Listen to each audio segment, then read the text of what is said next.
calling our field computer science is like calling surgery knife science. Cryptography, in a sentence, is the art of keeping secrets. The desire to keep secrets is as old as humanity itself. Cryptography is really this very fine dance between sort of structure and randomness. I remember reading this algorithm as an undergrad and feeling that this is a life-changing moment.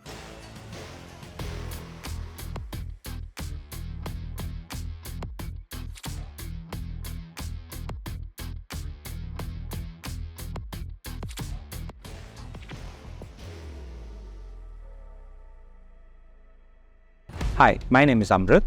We've heard that IIT Madras is the best place to build. So we've come down to the Sudan Shankar Innovation Hub. We want to meet some people. These are builders. We want to talk to them about their work and also ask them what makes IIT Madras the best place to build.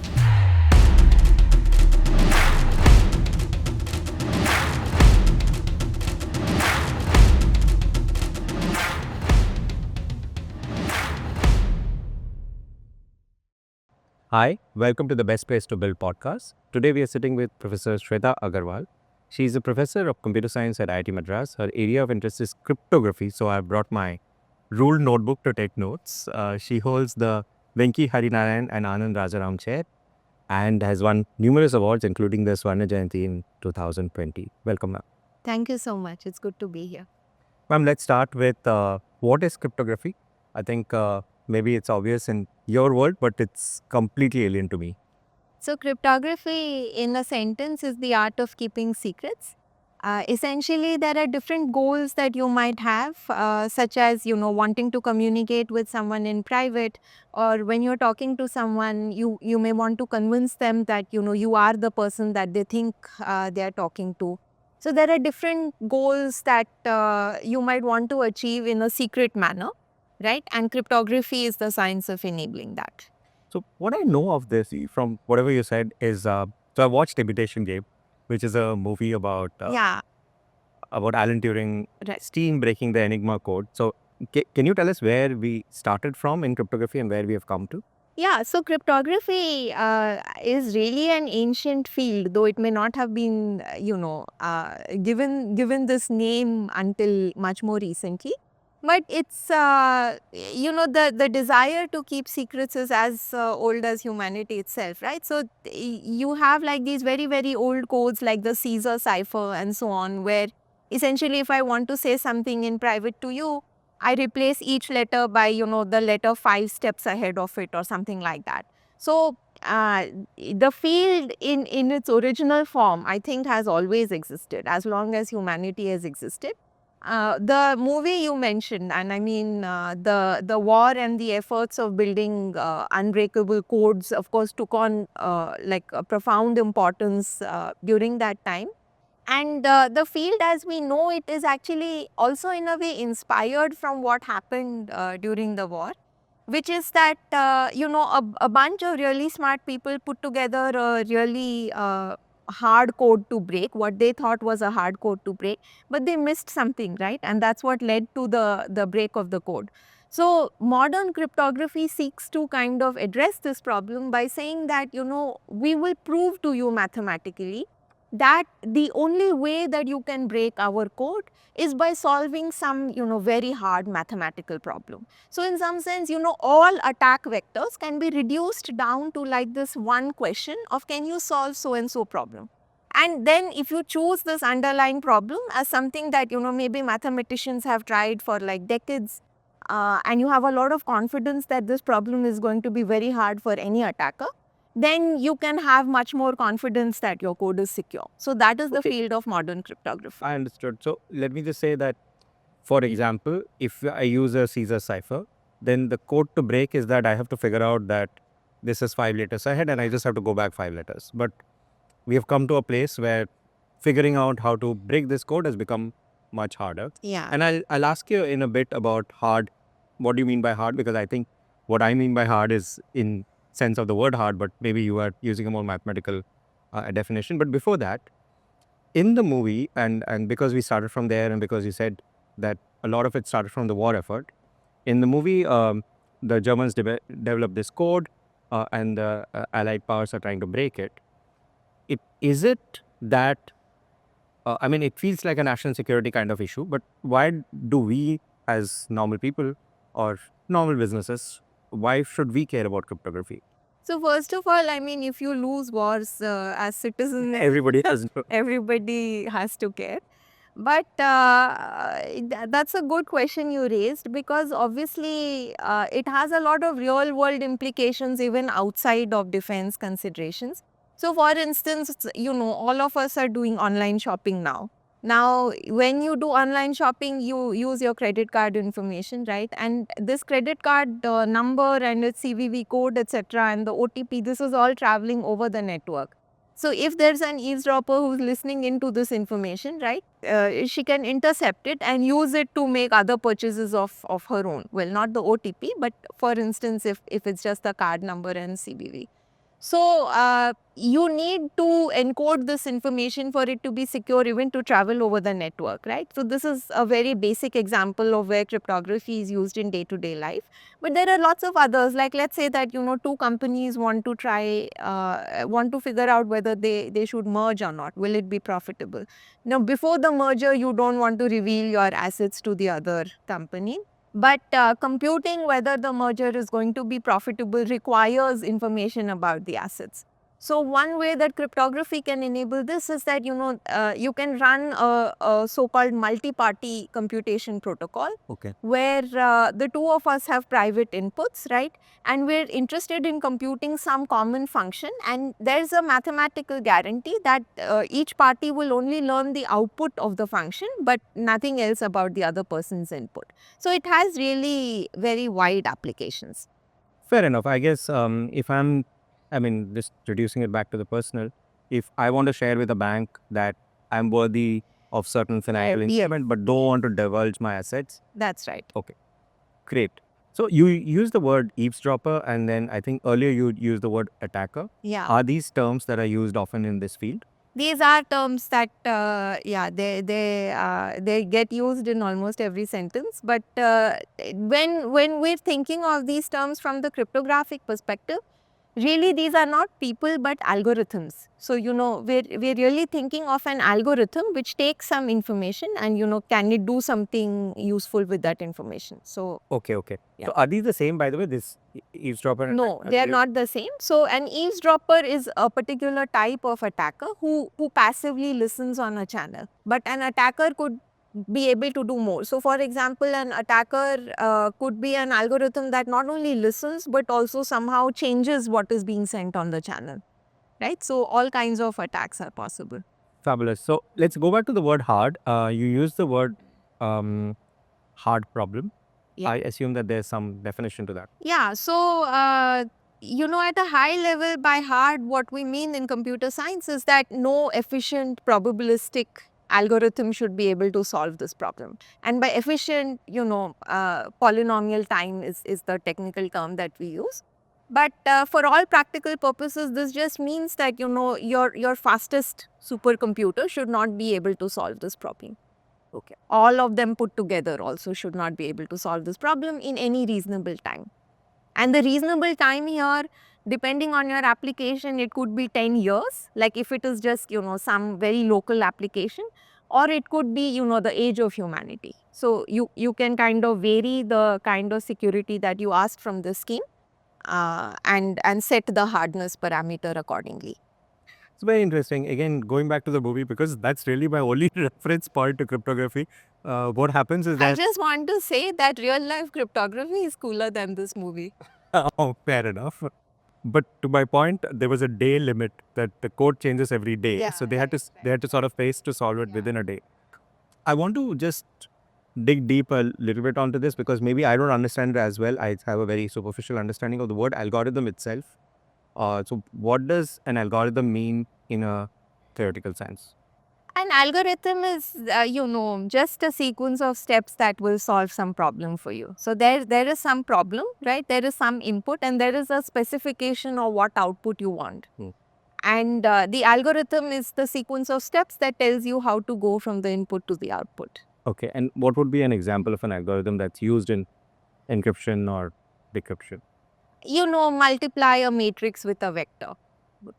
So the algorithm would be sort of, compute the inner product of the first row of the matrix with the vector and then go to the next one. Maybe this is too superficial an example. I've heard this word RSA, EAS. What are these terms? Yeah, so I was just coming to that. So those are kind of more interesting examples of algorithms that are used in cryptography. The matrix vector is like a toy example. RSA is a very famous crypto system. It won its inventors the Turing Award, and it's actually the place where I fell in love with cryptography. Like I remember reading this algorithm as an undergrad, and feeling that this is a life-changing moment.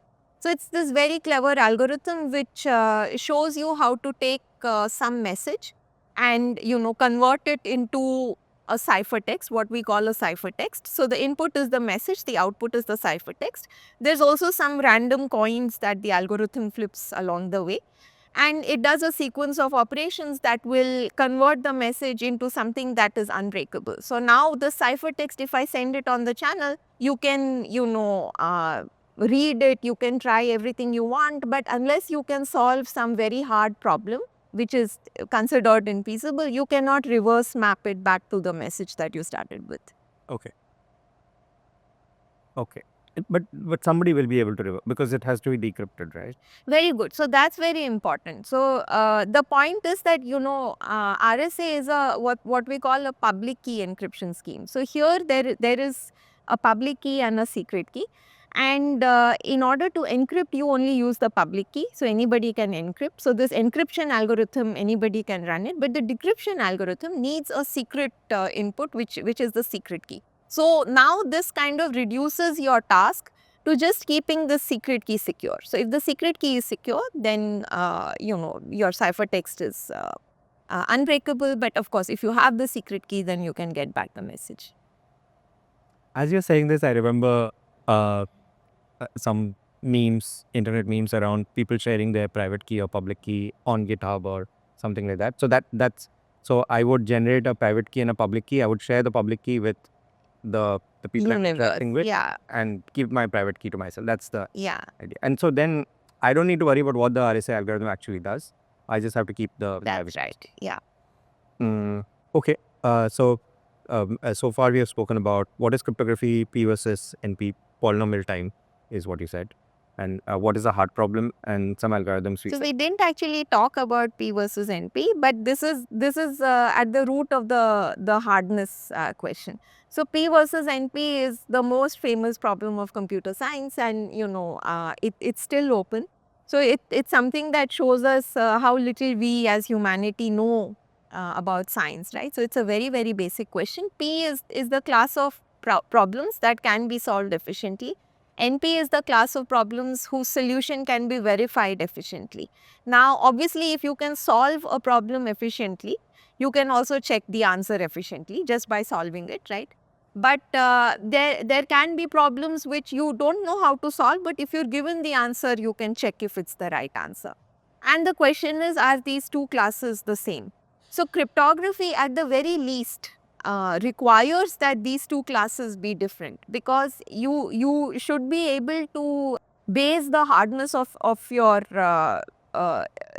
scheme, like the security of your scheme, on some problem that cannot be solved efficiently. So if P is a set of problems and NP is another set of problems, there should be a problem in NP which is not in. Exactly.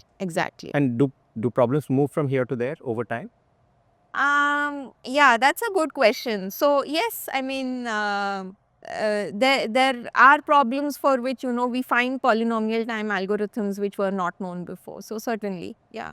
Oh, so the P is polynomial time. Yeah, P. And why is it called polynomial time? Because technically speaking, when I say efficient, what we mean is that the running time of the algorithm is polynomial in the size of the problem. So if the problem took n bits to describe, right, then the time to solve the problem should be n to the c for some constant c. That's polynomial time. As opposed to exponential, not e to the. Exponential is yeah, beyond polynomial, but there are also functions in the middle. But yeah, you could think of exponential as being hard. Like if you think that a problem will take exponential time to solve, this is a hard problem. Does the invention of quantum computers move more problems from NP to P?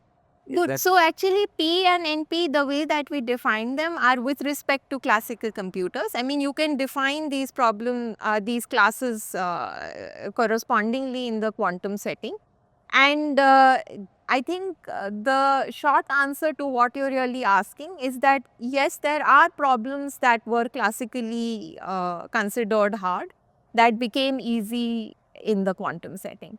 And RSA, which we talked about earlier, is the most famous such example. So breaking an RSA crypto system is something that we believe is hard for classical computers. I say believe because remember I said that whether P and NP are the same is itself something that is unknown. Like it's conjectured, but we don't have a proof. So you can only conjecture that some problem is hard. And RSA is believed to be hard based on decades of research for classical computers. But for quantum computers, it's actually easy to solve. So a physical realization of quantum computers would sort of change the field entirely. Yeah, I mean, the field has already changed entirely because for us, the physical realization doesn't matter. Like the algorithm is the physical realization. I mean, Or theoretical computer scientists. for theoretical computer scientists, the algorithm is somehow more real than the computer, right? Because the computer may or may not be there, but the algorithm is already there. So you already care about using algorithms that don't have efficient quantum solvers. Okay, so the description of a quantum computer already is there. So you already know Yeah. that Exactly. it can solve RSA in polynomial time. Yeah. The physical realization of the quantum computer, May come now, may come later, but the point is, it's something that we have to worry about now. right? So if I could buy a quantum computer off Amazon, then I could theoretically practically break RSA algorithm. Yeah, I mean, this is extremely far away, if at all, but sure. Yes, the answer is yes. Okay, understood. With this background, can you give us a little bit of idea on your own research interests and your Yeah. work? So I work in theoretical cryptography, and this, as I've been describing, is the science of designing algorithms that are secure to do interesting tasks, right? And the most basic task in cryptography is of encryption, and it's actually deep enough that you can sort of spend all your time just researching that. In a way, I have done that. Because encryption is not just about keeping data private. There are all kinds of other very interesting questions that you can ask about encryption. So for example, if I want to encrypt my data, but I still want to do some meaningful computation on the data. Like, so for example, machine learning is a big thing now where you have data and you want to run some algorithm and learn something at the end of it. But in order to run this algorithm, everybody needs to share their data, right? But you may not trust the person who's collecting the data and running this algorithm. So the question here that can be asked is, can you encrypt the data but still run your machine learning algorithm on it?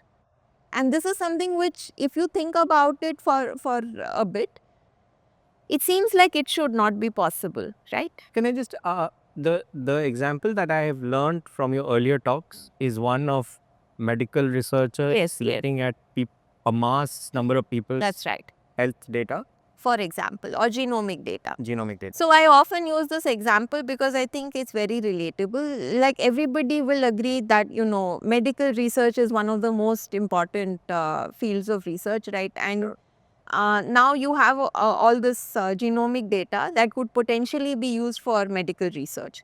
Like maybe you can study, how genomic patterns correlate with the efficacy of certain medication. Sure. For example, I want to solve for diabetes, and I want to ask for the genomic data of That's say, exactly 1 million yeah. diabetic patients. Yeah, exactly.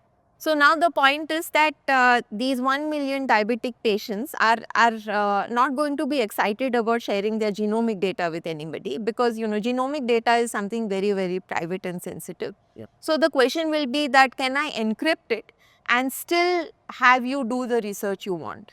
Sure. And now this is something which is really like walking this fine line of, you know, possible and impossible sort of structure and randomness. Because if you think about it, when I say that a cipher is unbreakable, what does this really mean? It means that, you know, whatever I saw, let's say I am an attacker, whatever I saw, this should look completely random. It should look, you know, just like noise in some sense, right? Junk. It should look like junk. But now, what I'm saying is, if I want to compute, like if I want to add two numbers, okay, and I've encrypted them, I can add two numbers when they're given to me in the clear. But once I encrypted them, it's like I put them into two boxes that look exactly the same. They have to look exactly the same, because if they didn't, I could distinguish which number is in which, right? Think of bits, just 0 and 1. Yeah. So if both of them are put inside an encryption scheme, right, there's a ciphertext. This looks like a black box. Okay. Now the shape and sort of think of a box, like the shape, size and appearance of this box should not tell you anything about whether it's 0 inside or 1 inside. Yeah. So in some sense, you know, encryption is making everything look the same. Sure. But now when I want to compute, let's say I want to add or multiply these numbers, right?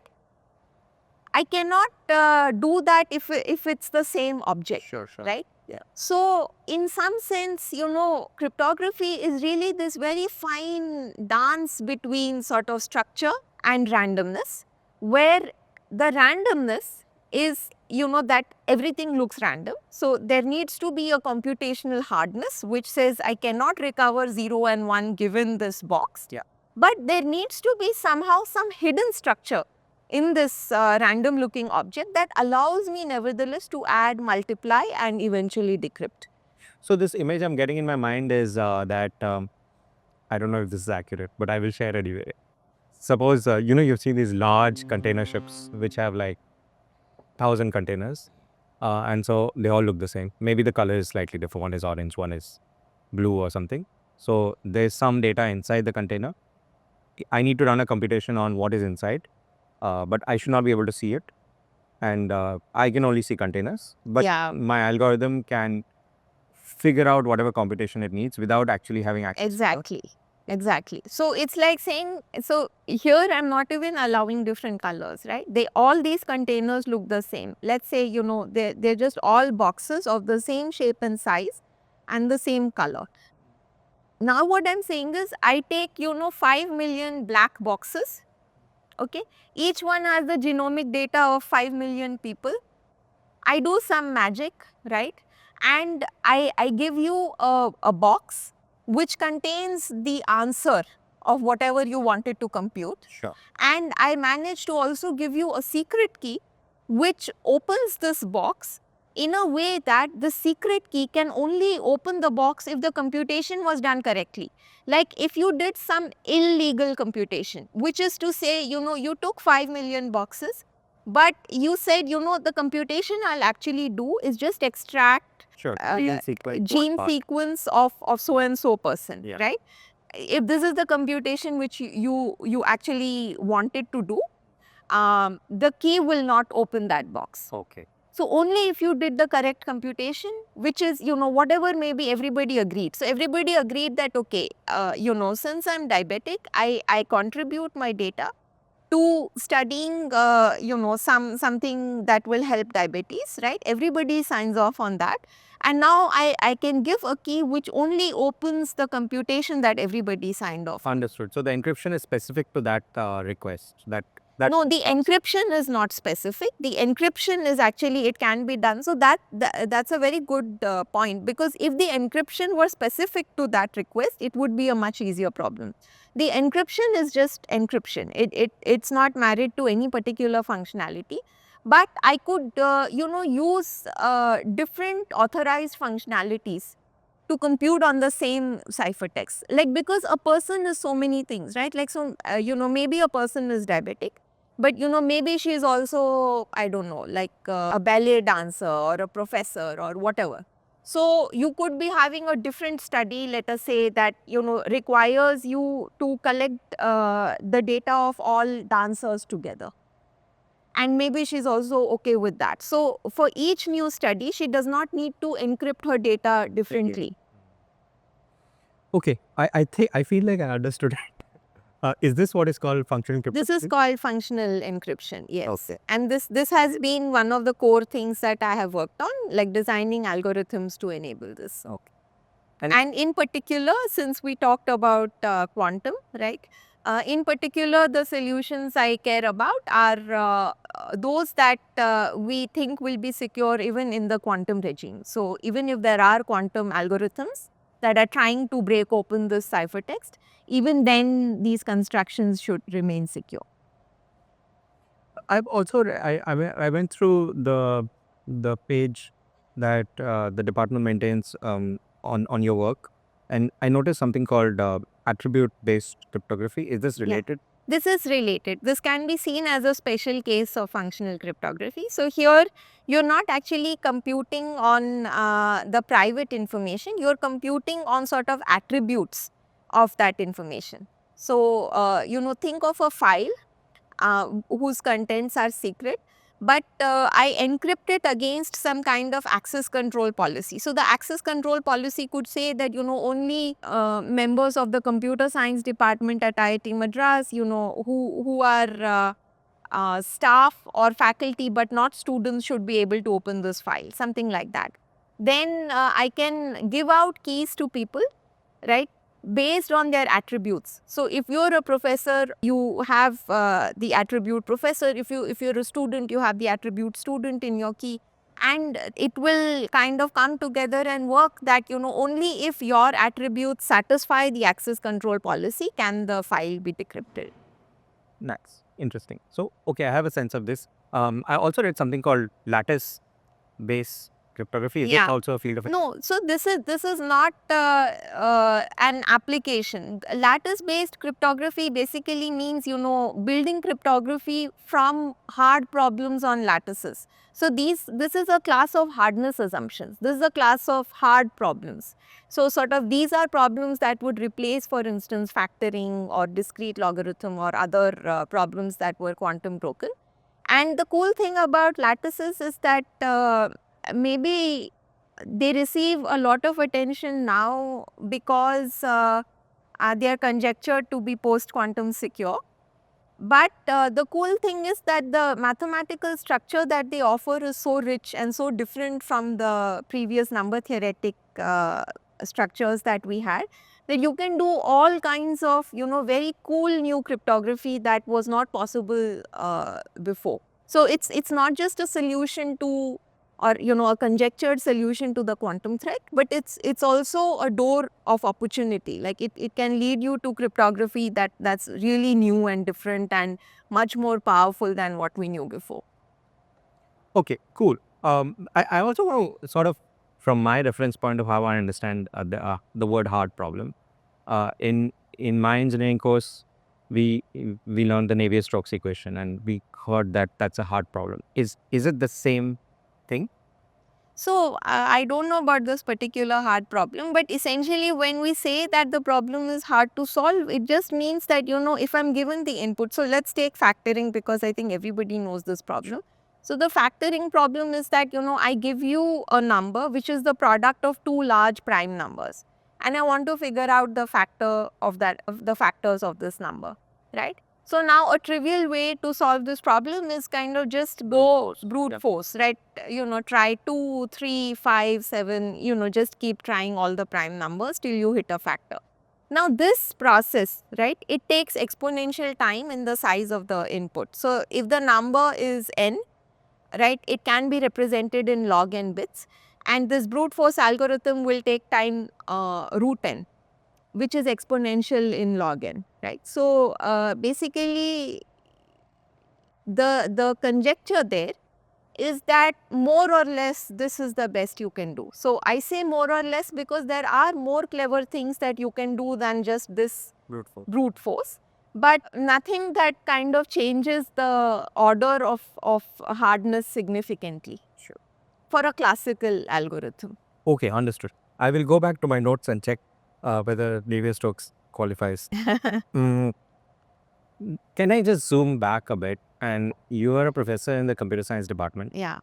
Um, the way at an undergrad level or at a postgrad level, people understand the word computer science engineering is quite different from how a normal person understands it. Because a normal person would think, oh, he's a computer science student, he does coding, uh, probably codes for some company, but that's not how um, a computer science faculty would look at it, right? So I think you were explaining to me before this call that broadly computer science has certain subfields. Can you just say that? Yeah, so sure. So actually, it's interesting what you said because yesterday I taught my first class in theory of computation, which is the course I'm teaching this semester, and I spent a good part of the lecture exactly debunking this myth that computer science is not about coding.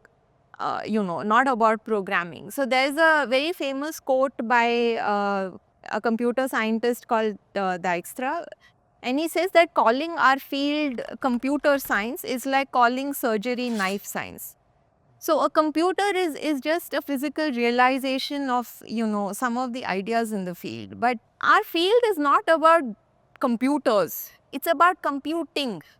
What can be computed? What is a hard problem? What is an easy problem? Are there some problems that are as hard as each other, right? Can I have efficient algorithms to solve these problems?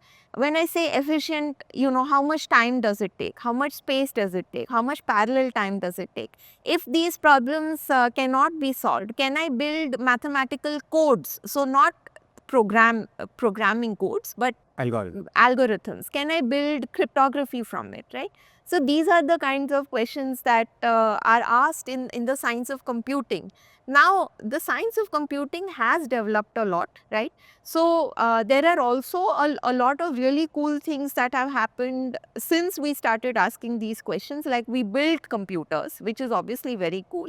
We can now have fields that study, how to build an operating system, how to build compilers, how to design programming languages. So this is sort of the broad area of systems, right? And then of course there is this whole big data revolution with machine learning and artificial intelligence, right? So these are things, really beautiful questions, right? Like, can machines think? What can a machine do vis-a-vis what a human can do? Can a machine be creative, right? Like, can I train a machine to have a conversation with me? So these are some really cool things that are happening in the world of machine learning these days. So these are there's a broad spectrum of things that you could study within computer science, and programming is only one sort of small tool that gets used by many people. Sure. So, very crude analogy would be that in mechanical engineering, the people who build engines are different from the people who drive the engines because it's not the same. It's like, Yes. but I can understand that the engineers who are building the engines need to know how to drive it and would be good at driving it because those are the people who have built it. So I think the field is broad enough that this is not necessarily true. So in what I mean is, so for instance, I work in theory, right, and I work in cryptography. Now it's not necessary that I know how to do programming in a certain programming language for a certain, for building a compiler, let's say. So I have a working knowledge of the whole field. I have an in-depth knowledge of, some part of the field. And it is not that I can do everything, even in terms of using. Like, I cannot necessarily code in every programming language, for example. Okay, so there's theoretical computer science, which is about algorithms and cryptography, and I guess it's a lot. Complexity, like hardness of Okay, problems. hardness, Yeah. complexity, and then there is systems, which is Systems, yeah. operating system, compilers, Networks, computer networks. how to Programming realize them. languages, yeah, Sure. yeah. Okay. And machine learning and so on, which is, a third big field, subfield. The field of machine learning has exploded in the last maybe 10 years. Yeah, yeah. I remember we spoke to Professor Ravindran a few months back, and he was saying that his first course in reinforcement learning had 6 students 20 years back, and now it has like 600. Yeah. Plus, he takes the online course, which is like 6,000. Yeah. So, when people think of joining computer science or at an undergrad or at a postgrad level, why should people enter this field? What are the exciting things that are happening, and what should their proclivities be? Like, how will I know I'll say I'm interested in it? First of all, why should I be interested? And if I'm interested in it, what should I already be good at? to excel Right. at the field? So I think that the answer, of course, depends on what level you're talking about. So let's start with undergrad. I mean, so I think, you know, in IIT, it's easy to know if you're good at it because even to get admitted, you have to Cross J. cross the joint entrance exam. So you will pretty much only get here if you're good at it. But why should I be interested in it is actually an excellent question, and it's something that I think that students and their families don't ask enough, because maybe we're still kind of in this mentality by and large where, you know, we're just thinking of what school, you know, or what will get us a high paying job and things of this kind. Whereas, you know, maybe you could be a very good writer, or, you know, a very good biologist, right? Or a very good architect. So, I mean, there are lots and lots of fields of study like history, right? Psychology. I mean, each field is very rich in its own way. And what you're interested in ideally should get determined by your very individual nature, and, you know, a good exposure to a wide variety of different topics. And ideally, like, there should be like an informed choice that is made. Of course, this does not happen, but that's the ideal scenario. And in terms of why should I care, I mean, if you're good at it, first of all, I think that's good enough reason to care. But also, additionally, you know, it's a great place to be. I mean, computer science is a very young field. There are lots of deep questions. Many of them are still open, right? And like cryptography, the field in which I work, I just can't think of a more fun field to be in, because, you know, there's just so many really exciting questions, and I feel like so many big discoveries are happening now, and, you know, we can be part of that. So it's just a great time. So I think that whether undergrad or postgrad, you know, this kind of thought process has to be there.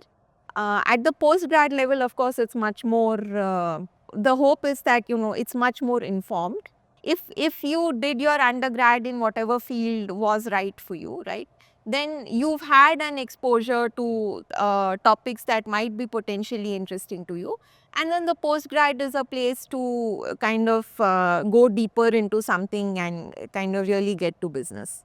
Nice. So you're saying that at an undergrad level, of course, I mean, other than the fact that JEE sort of forces you to pick subjects, you should be aware of what your interest levels are. Yeah, I mean, in India, we're still quite far from that, but ideally, yes. I mean, there are students, you know, we see who basically are in the institute, and, you know, for instance, I had a student, I was her faculty advisor, and she just did not like it at all. Like, she did not like the course, she did not like the subjects, she wanted to do art, like she wanted to be a writer.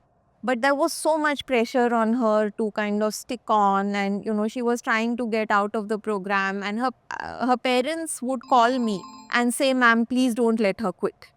Like, you're her faculty advisor." And I would be like, you know, this is not fair. Like, she's an adult and she needs to make her decisions. So Would it be fair to say that computer science students in particular are under a lot of pressure because they've got here and then, you know, there's this like their expectation from pressure their, cooker, yeah. yeah, It is hard. I think it is different kind of hard problem. it's a different kind of hard problem, How is, but one that you want to solve. I know, I agree. And maybe the one thing that I do like about the IIT Madras system now is that at the very least, there are electives students can, if they want, and if they allow themselves, can explore beyond their chosen field. Yeah, for sure you can explore. I mean, having said that, in India, we still don't have that many very strong universities, you know, where you can really explore an undergrad, not just in, like, I didn't come in just to do engineering. You know, I came in and now I'm exploring. So Fair enough. that's a dream setting. The memory that We're comes still a technology college, right? So we're memory that still, comes to my mind is that you know, there's one place where Steve Jobs talks about how he had explored a calligraphy class yeah, and that, that yeah. helped him design the first fonts for Yes, Mac. yes. That's maybe quite that kind of broad exposure is still quite Absolutely. limited. Yeah. Can I ask you, in the field of cryptography, where is India placed in the world, or IIT Madras placed in the world? And maybe you can give us some sort of historical context. How has it moved in the last 10 years? Yeah, so 10 years is a good number that I can talk about because I moved back to India about 10 years ago after my PhD and postdoc. And I think the field has come a very, very long way since then. So when I moved back, there was almost nobody really working in public key cryptography. So there was, ISI, which was doing some symmetric key crypto, but like in the public key space, there was almost nobody. And now in the last 10 years, actually, we have a very strong body of cryptographers. So for instance, our top global venues for publishing kind of new research discoveries, right? These are like crypto and Eurocrypt. And when I moved back, there was almost no representation that India had in these venues. And now, if you look at it, actually, every year at these top venues, we have a pretty good representation from India. So, more people have not only come back, more strong people, but also they have trained their own students, right? So, now we're actually generating strong cryptographers who are in turn contributing to the field from within the country. So it's a really very positive movement. And at the time that I came back, it was just an idealism and a kind of a dream. But I really feel grateful that in fact it has been so good. Like I did not really know what to expect. I just knew I wanted to contribute to this. But in fact, it's been so fantastic. I really feel very happy and proud. I want to inquire more about the why you came back, but before that, right now you are leading a center called SciStar. Yeah, I'm co-leading it. So there are three of us that lead different aspects of it. I lead the theory aspect. So SciStar, there's a joke about the name which I'll tell you in a second. But SciStar is, a center for cryptography, security, trust, and reliability. That's the name. The internal joke is that I was pushing for this name because, psi star, like psi star is the conjugate of the wave function. So psi is a Greek symbol. Anyway, this is an internal quantum joke, which I did not tell anybody, but this is why I was pushing for this name. And I'm very happy that everyone agreed to this name. So yeah, but coming back to psi star, geeky jokes apart, it's a center of excellence in cybersecurity. And we're just very, very happy and excited about it because it's something that's finally kind of letting us come together and do more than a sum of the parts. So there's three of us that whose vision it's sort of driving, right? It started as like a small research project that we applied for, my colleague John and I, and then it's grown in sort of phase 2 of the funding. Our sort of third partner Chester joined. There's also other affiliated faculty, of course, but the three of us look at different aspects of cybersecurity. So Chester looks at, very applied like implementation, leakage attacks. So the applied side, which is directly society facing, and unsurprisingly, I think that gets kind of the most excitement gets generated around this because It's a near term yeah, impact. it's near term impact and it's also more relatable. And then I work, of course, on the algorithms, and that's also the vertical that I lead. So this is we've already talked about. And then John is the bridge.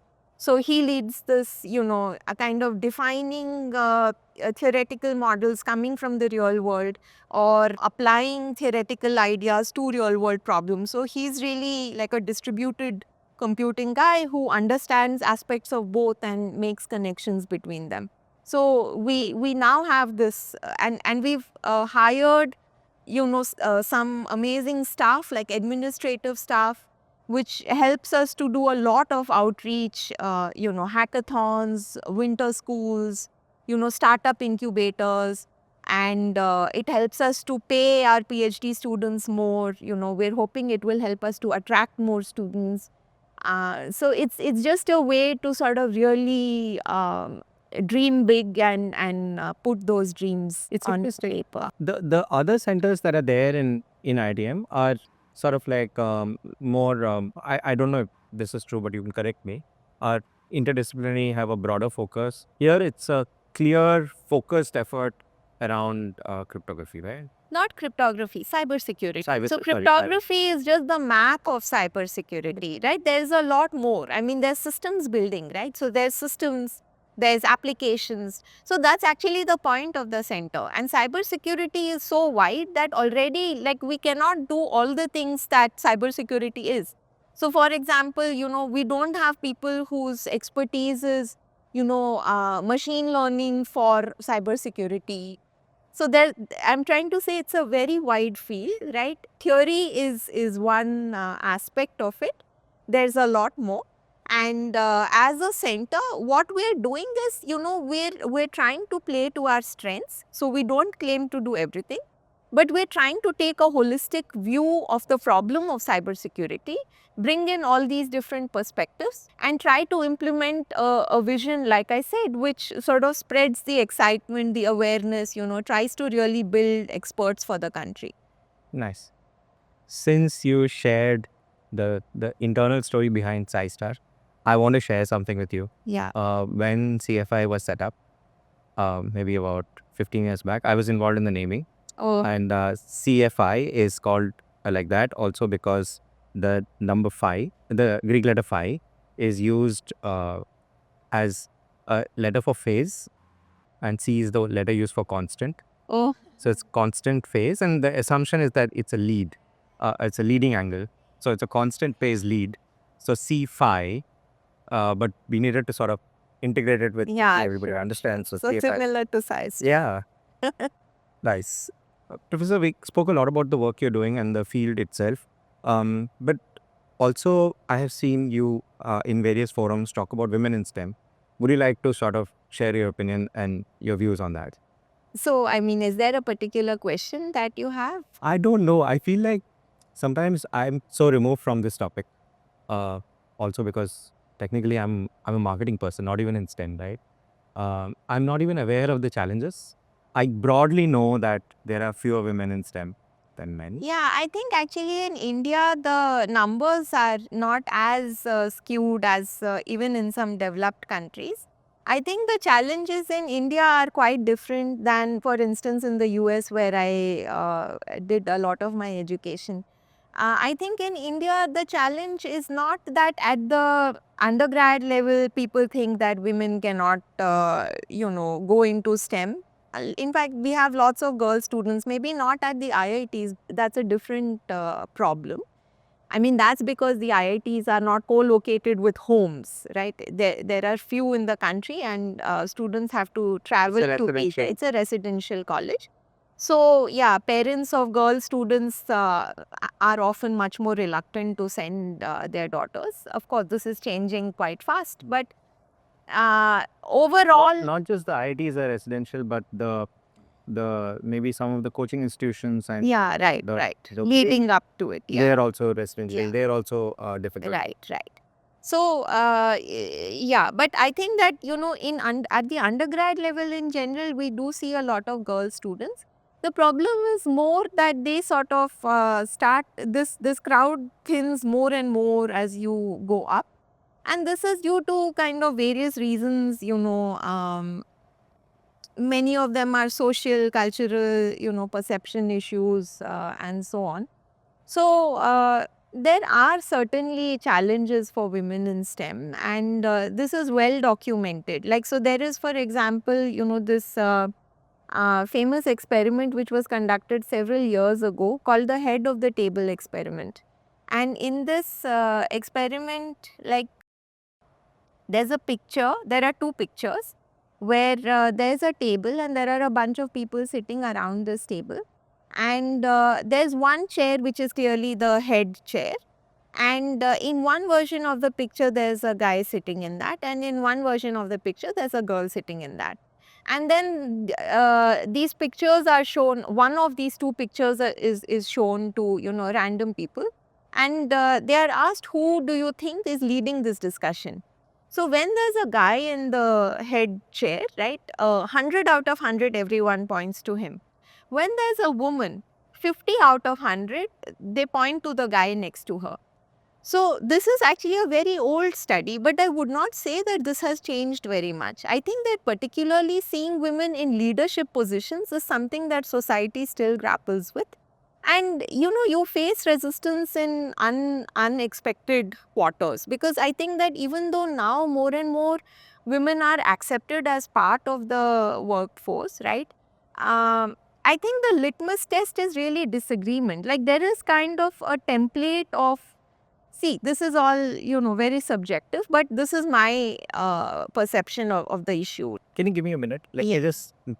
Let me just rephrase. Let me just sort of mirror what you have said so far, and understand it right. So, if I understood right, what you're saying is that at a school college level, there's not much difference in science grades. Then No, grades actually, women do very well in the grades. The point is whether they continue. Yeah, yeah. right. So, So, it's did you know that in the IITs, the women students have a full point higher CGPA on average? is it Yes. okay? This is a study done in IIT Delhi. Okay. So at a IIT level, maybe there are about 20 to 30% women, and then as we grow higher in STEM, it sort of thins down. Yeah. At a leadership level, it's Very, very less. very less. Yeah. And Professor Preeti, of course, now is recognized as Yes. IIT's first IIT woman director. Yes, yes. And that- And I'm really proud of this. And Preeti is amazing. And, I'm really happy that she's doing this. And also, that we're doing this, that IITM did this. It's really amazing. Hopefully, we'll get to interview her also soon when she is here. But she's mostly in Zanzibar now. Yeah, right. Um, the other thing and just to sort of lead into the last segment of this interview, at some point we spoke about it, but let's come back to it. Your own personal journey, leading to a decision of your returning from US. Can we inquire a little bit about that? Maybe you could start with your undergrad or your schooling days, or your Well, so I feel like my whole life journey is really different from how I see undergrads now, in the sense that when I see many students now, they have very clear ideas of, what they want to do. Like everything will be very well researched, where to join, what to do, next steps, all the pros and cons will be weighed and so on.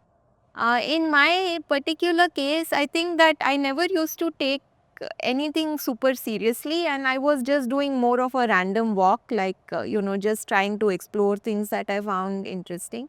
In growing up, I felt that there was a lot of struggle and strife that I saw around me. Like I came from a middle class background, and opportunities were pretty few and far between. Like when I see, again, I see children of our colleagues here, right? So they have so much opportunity. But back in our generation, I mean, we didn't really know much. We weren't exposed to much. And I just happened to do, computer science because of that was the pressure that society placed on us. And there were various other things that I liked. I particularly loved art, and I was also very good at it. And for a long time later, I felt like I should have been an artist, but luckily I became a mathematician, and it's the same thing. So I'm happy where I am now. But yeah, I did my undergrad, and I didn't have really any exposure to research or anything. And at that time, I would be reading these popular science books, by Stephen Hawking and so on. And there was this one particular book which really made an impact on me, and this was by Brian Greene, called The Fabric of the Cosmos. And I think back then, I mean, I was already in this, I used to feel like, something exciting is happening somewhere, and I just need to find it. And when I read this book, it was just so mind blowing. Like, there's a chapter where he explains general relativity in a way that, an amateur can really understand. And I think that in some sense that really catalyzed my desire to find something, new and exciting.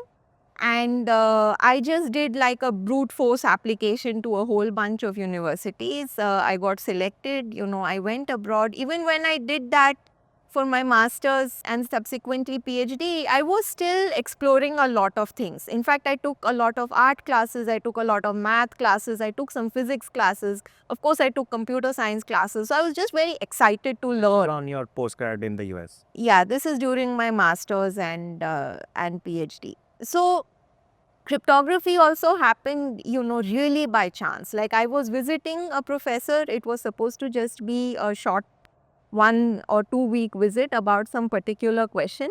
And he was a cryptographer. And, during that time, I got exposed to cryptography. I just started exploring it. And eventually, that's the field where I really committed myself. So, this is how my education was. If the field of cryptography is at the time that you're talking about, maybe in the mid 2000s, early 2010, let's say. if the field of cryptography is more evolved in the US and wasn't so evolved here, what led for you to take the decision to come back? So this was just a personal decision. Before I even left, I knew I would come back, and I was in fact 100% clear about it. And this is because, as I said, while growing up, I had very little exposure, and I saw a lot of struggle around me, and I really felt for it.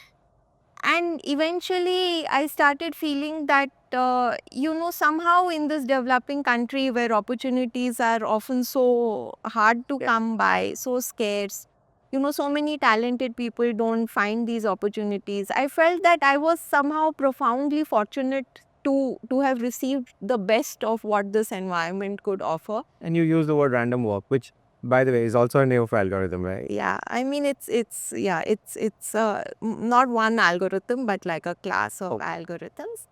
But yeah, so I really cared about coming back to this environment and giving back whatever I could.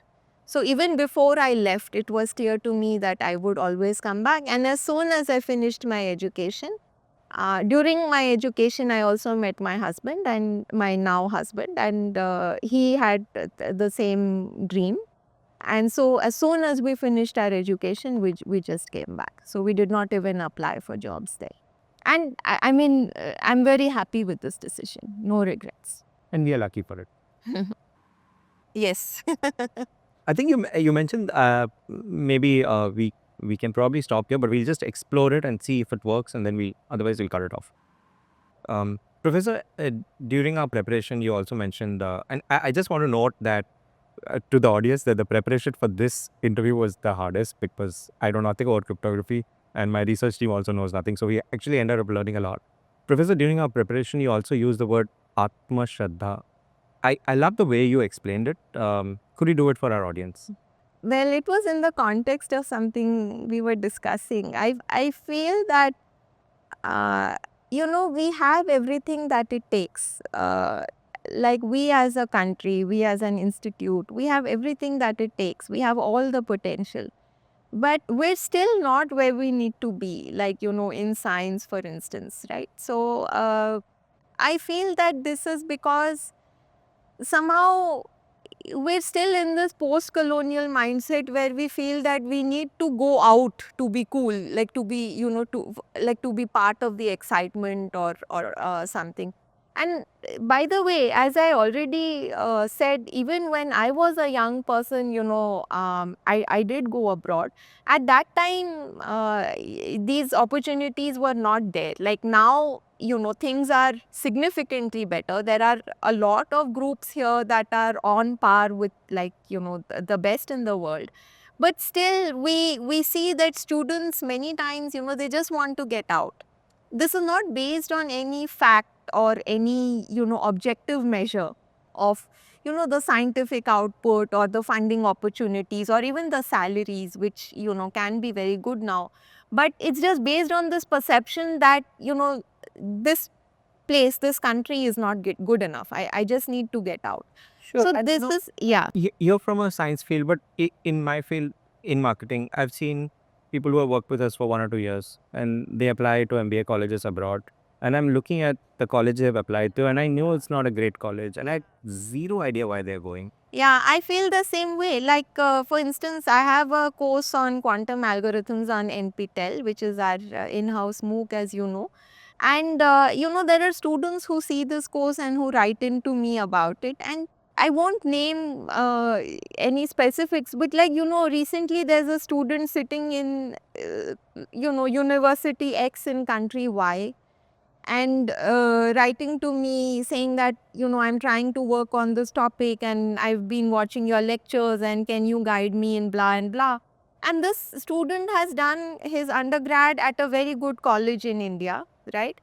And has gone to this University X in country Y, right? Which is nowhere compared to our own group here or other groups in India. Like, I'm not talking only of IIT Madras or, our particular Sci-Star or something, but I mean, we have some fantastic researchers in India, right?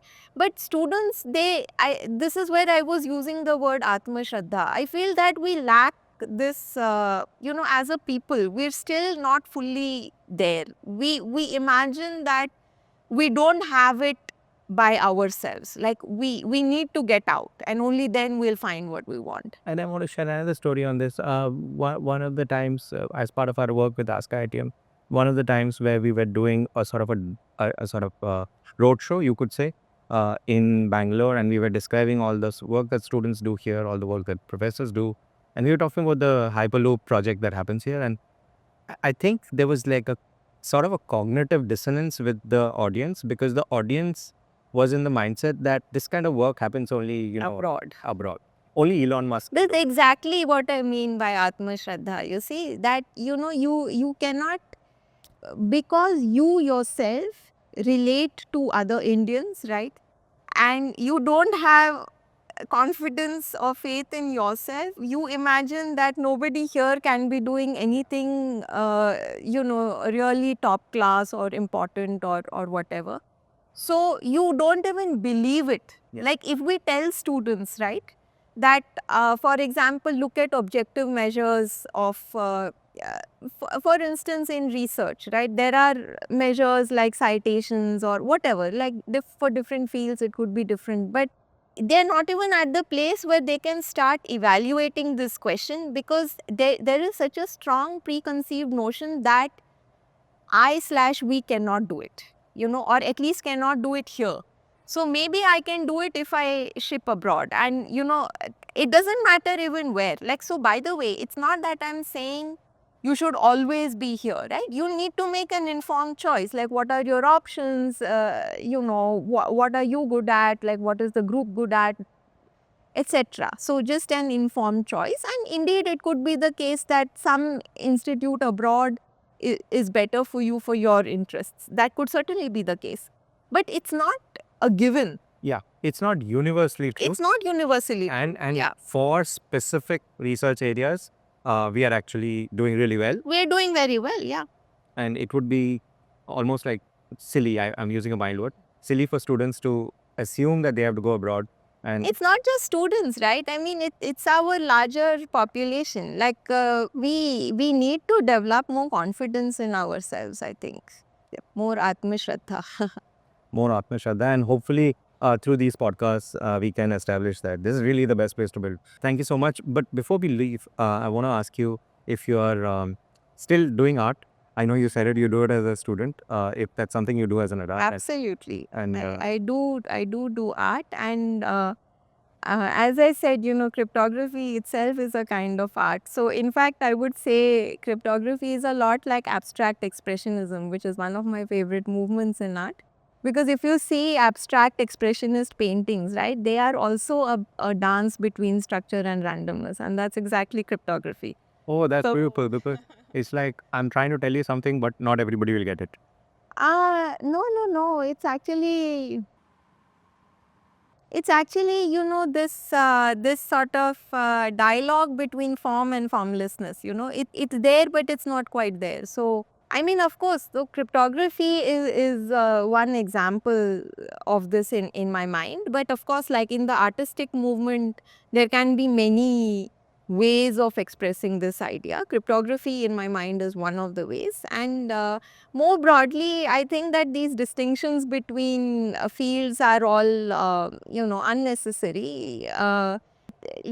What drew me to art is a love for a sort of pursuit of beauty, right? And this is also something that drives me in math, or you know helps me to appreciate music or poetry or history, I mean psychology. So I mean it's everywhere, like beauty is everywhere, and you just have to approach it. I think that's a great place to stop. Thank you for joining us. If you like this podcast, please like, share, and subscribe, and follow Professor Shweta if possible. View her NVIDIA lectures and join her in her courses. Thank you. Thank you so much.